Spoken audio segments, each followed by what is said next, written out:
তিনটা মান আছে, তাই তো? তো মনে কর তিনটা বন্ধু আছে, গল্প আকারে কিন্তু, হ্যাঁ শিখবি তো গল্প আকারে, না এমনি বলবো? গল্প আকারে মজা লাগছে, হ্যাঁ। তো মনে কর একটা বন্ধু, দুটা, তিনটা বন্ধু আছে, ঠিক আছে?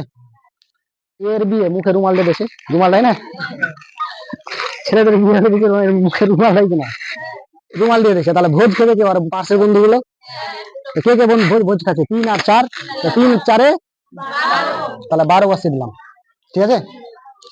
এবার এর বিয়ে হলো, এবার বিয়ের বিয়ে, ও মুখে রুমাল দিয়েছে, কেন করে এমনি করে মুখে রুমাল দেয় না? আমার অবাক লাগে, মুখে রুমাল দেওয়ার কি আছে, যাই হোক।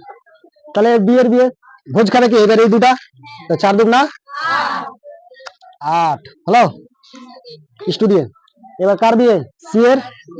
ভোজ খাবে কে? এই দুটা, 3 দুগুনা 6, হলো হলো তো? এবার দেখ 6 দুগুনা, এবার সবটি জোড়া আছে না, 2 দিয়ে যাবে, তো 6 দুগুনা 4 দুগুনা 3 দুগুনা 6।